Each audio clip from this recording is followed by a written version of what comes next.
finally the cooler weather looks like it might be arriving here, and it's been a long time coming this season.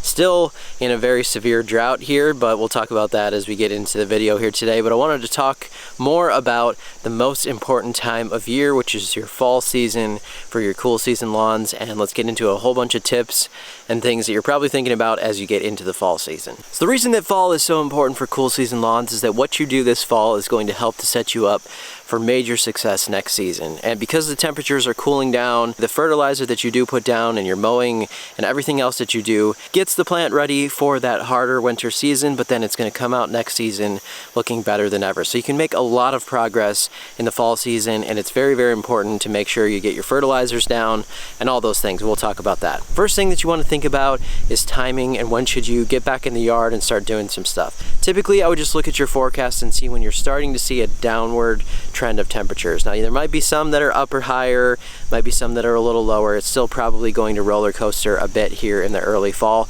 But as the trend goes, you're seeing that downward slide a bit. Maybe you see some high 70s, you see some 50s in the nighttime. That is when you want to get out in the yard and start to get to work. The other thing to talk about this season specifically, and for me here, is we have not had rain in 5 weeks. And so if you're dealing with an area that is pretty much just whatever rainfall comes down, then you're going to have to think about that, because you don't want to be dumping a bunch of fertilizer on it without really any rain in the forecast. One, it's not going to do anything for you, but it's just going to be sitting there on the ground. So if you do happen to have any situation where you can irrigate yourself, get some sprinklers out, this would be the time to get your fertilizer down and then get some heavier watering on some of these areas to try to take them out of dormancy. But usually with those cooler temps, it's not going to be quite as hard to manage the watering. So if you can get out there with sprinklers, this is going to be the best bet. If you're not going to be willing to water, then you're just going to have to play this by ear and maybe only get a couple laps of fertilizer down around some rainfalls during this fall season. I still would not skip the fertilizer, but you're going to have to play this a bit differently than if you can get out here and water. So we just went over timing, but how much fertilizer should you be using? This really depends on your soil type, how mature your grass is, how long have you been doing a fertilizer program.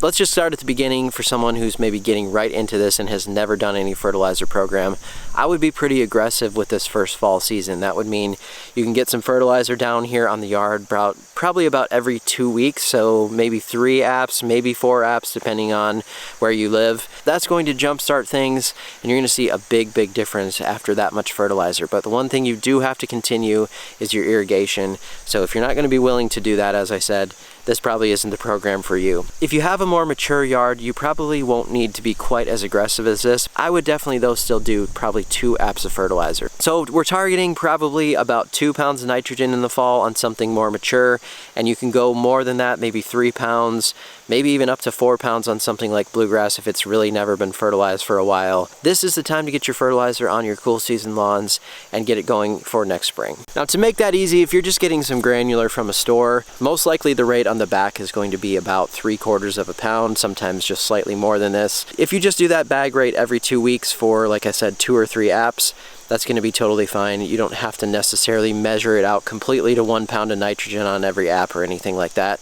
Going with those bag rates is what I have done in the past many, many times, and that will work too. Now, if you're on a liquid program, remember that liquids, we're not putting down as much fertilizer at one time, we're doing it more often. I would say maybe 1 app of granular still wouldn't be a bad idea to get some more nitrogen on the yard. Since it's harder to put down a larger amount with those liquids, 1 app isn't gonna hurt. But otherwise, if I've been spoon feeding all year, going about every 2 weeks with a liquid, then you can just continue that program too, and you don't necessarily have to do granular. Some other cultural practices that would happen in the fall would be dethatching and core aeration if you're going to do them. If you come out of a hard season, you think that you need to thin out your grass and you have a lot of dead material and stuff in there from some damage, this would be a good time right at the beginning of fall to go through with your dethatcher, clean all that stuff out and remove it, and then get your fertilizer program going. Right after that, if you wanted to as well and you're interested in aeration, I would do the dethatch first, then do the core aeration. You can leave those cores on unless you're going to be top dressing some other material on top of it. Otherwise,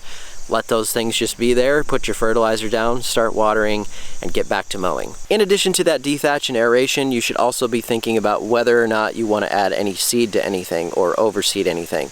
So if you're doing a full renovation, then obviously this isn't really the scope of this video. This is more for fall tips on fertilizer for existing yards, something that you're not completely renovating. If you wanted to do an overseed though, if you feel like something is thin or damaged, then I would do that dethatch. If you want to do the core aeration, that's totally fine too. Then get your seed on after that, and a starter fertilizer usually, or something to jump start things. Get your watering program going to keep that seed from drying out, let it germinate, let it come in, start mowing. Then you can think about getting on the fertilizer train again, probably 4 to 6 weeks after that. So this area right behind me here is the perennial ryegrass that I seeded about 5 weeks ago now. I also have a Kentucky bluegrass plot over here that I've been working on. And I seeded these early because we had a cool stretch at the beginning of August, and then it got very, very hot and it was difficult to get these through there, but it looks like though I made it through that heat and we're now getting to the cooler part of the year. On an area like this, it's brand new grass. I put down a starter fertilizer at the beginning of the project and now have done one application of a soluble fertilizer, my favorite one, equalizer, on this. So I'm going to continue doing those spoon feeds about every 2 weeks with the liquids and see how things are looking. That should keep things pretty consistent, not go overboard on this brand new grass.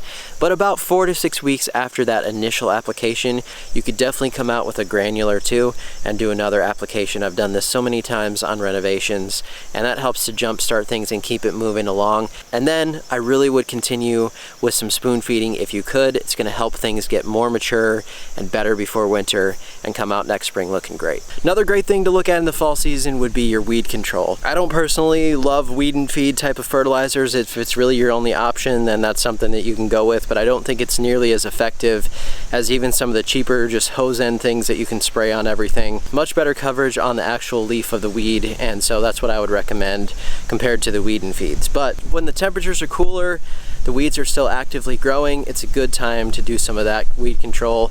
Remember that crabgrass and things like that are an annual plant, so they will die off in the winter time. And as long as you prevent them next season, then they're not going to be an issue like they were this year. And another thing that can vastly improve your yard, especially in the fall season when you start getting that fertilizer on there and start getting some more water to it, is proper mowing. So make sure to have your blade sharp. If you're using a rotary mower, make sure that you're getting out there consistently if you can, as much as you can mow consistently so you're barely taking any leaf off. Just that simple act of mowing properly is going to help just as much as some of the other practices that you're doing. So don't let it get too tall and scalp it off. Be out there consistently mowing it as much as possible.